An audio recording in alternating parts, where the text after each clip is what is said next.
வணக்கம், வாழ்க வளமுடன். நேற்றுள்ள கோலந்தாங்க செவ்வாய்க்கிழமை முருகன் ஆசியுடன் இன்றைக்கி என்ன கதை சொல்லலாம்னு போடுவோம் அப்படின்னு சொல்லிட்டு முருகன் ஆசியுடன் ஏதாவது ஒரு கோயிலை போடுவோம்னு சொல்லிட்டு நேற்று நேரம் இல்லை, அதனால் சரி போடலை. அந்த கோலத்தையும் போடலை, உங்கள்கிட்ட எதுவும் சொல்லலை. இன்றைக்கி சரி அதை எடுத்து வச்சுருந்த இன்றைக்கி போடுவோமே அப்படின்னு சொல்லிட்டு போடுறேன். முருகன் ஆசியுடன் இன்றைக்கி கோலத்தை போட்டு இன்றைக்கி என்னது பார்க்கலாம் அப்படின்னு சொன்னால், இன்றைக்கி என்ன கோயிலை பற்றி பேசலாம் அப்படின்னு சொல்லிட்டு அம்பாசமுத்திரத்தில் இருக்கிற சின்ன சங்கரன் கோயிலை பற்றி தாங்க. சங்கரன் கோயில்னாலே நமக்கு பெரிய சங்கர நாராயண சுவாமி ஆடி தவசுனா அப்படி கருவிழந்தநல்லூர் சங்கரன் கோயில், பெரிய ஸ்ரீவில்லிபுத்தூர் ராஜபாளையம் கிட்ட இருக்க சங்கரங்கள் தான் உங்களுக்கு வரும். அதே சங்கரநாராயண சுவாமி கோயில் தான். இதுக்கு இந்த கோயில் சிறுசாக இருக்கிறதுனால இது அம்பாசமுத்திரத்தில் இருக்கிற சின்ன சங்கரன் கோயில்னு சொல்லுவாங்கங்க. இந்த கோவிலும் இதுவும் தென்காசி மாவட்டத்தில் தான் இருக்குது. அந்த கோவிலுமே தென்காசி மாவட்டத்தில் தாங்க இருக்குது. இந்த கோவில் இந்த இதுவும் வரலாறு சிறப்புமிக்க ஸ்தலம் தாங்க. இது மூலவர் சங்கரலிங்க சுவாமியும் அம்மாள் சன்னதியும் அம்மாள் கோமதியும் அம்மனாக அருள்பாலிப்பாங்க. இந்த கோவிலில் சங்கரன் கோவில் சிறிய வடிவமாக கருதப்பட்டதுனால இந்த கோவில் சின்ன சங்கரன் கோவில்னு சொல்லுவாங்க. இந்த கோவிலின் சிறப்பு என்னன்னா, நெல்லை அந்த கோவில் இங்கே வேண்டிக் கொண்டால் கணவன் மனைவிக்கிடையே உள்ள கருத்து வேறுபாடு நீங்கி மீண்டும் இணைவாருங்க. பிரிந்த தம்பதியினர் ஒன்று சேருவாங்கன்னு சொல்லுவாங்கங்க. இந்த கோயில் சங்கரலிங்க சுவாமியும் கோமதி அம்மா சன்னதியுடன் விநாயகர், முருகர், நடராஜர் சன்னதியும் இருக்குங்க. இந்த கோவில்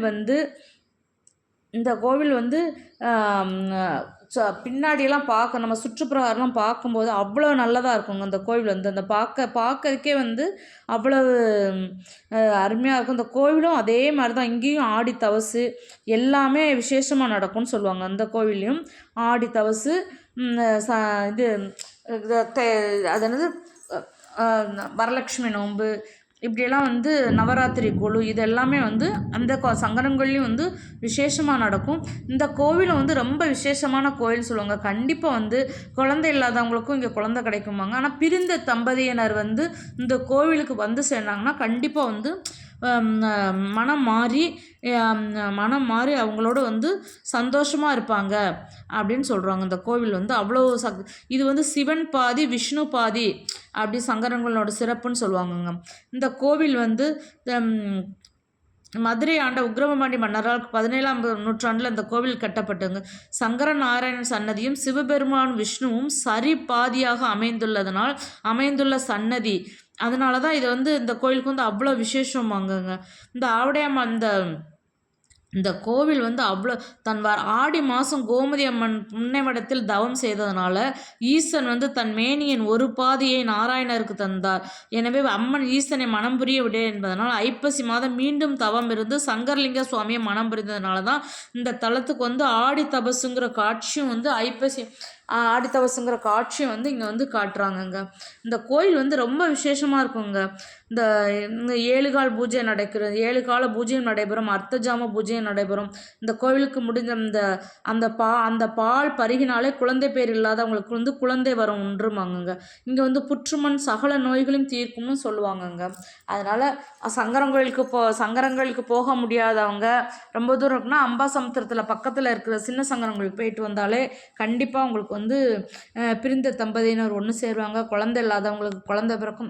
எல்லாமே நல்லது நடக்குங்க. சிவன் தானே, சிவன் நமக்கு நினச்சதை அவர் குழந்தைல அவருக்கு என்ன தேவை அதை கூப்பிட்டு கொடுப்பாருங்க. நம்ம எதுவுமே கேட்க வேண்டாம். அவரே உனக்கு என்ன இருக்குது நான் தாரேன்னு சொல்லி கொடுக்கக்கூடியதான் நம்ம அப்பன் சிவன்.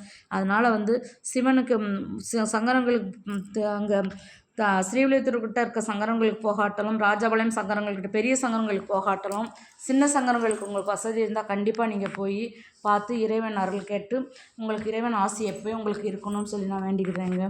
அடுத்து இன்றைக்கி நான் பழங்கள்லாம் வந்துச்சு. வெயில் பயங்கர வெயிலுங்க, கோடை வெயில் அதிகமாக இருக்குது. அதனால் இன்றைக்கி கிர்னி பழம் வந்துச்சு. கிர்னி பழம், செவ்வாழை பழம் வாங்கினேன், சப்போட்டா பழம் வாங்கினேங்க. டெய்லி ஒரு பழம் சாப்பிடுங்க. ஏதாவது முடியலைன்னா ஒரு மோராவது நம்ம குடிக்கணுங்க அந்த வெயிலுக்கு. அப்போ தான் உடம்புக்கு நம்ம நீர்ச்சத்து குறையக்கூடாது. அதனால் அடிக்கடி ஏதாவது ஒரு ஜூஸ் குடிச்சுக்கிட்டே இருக்கணுங்க.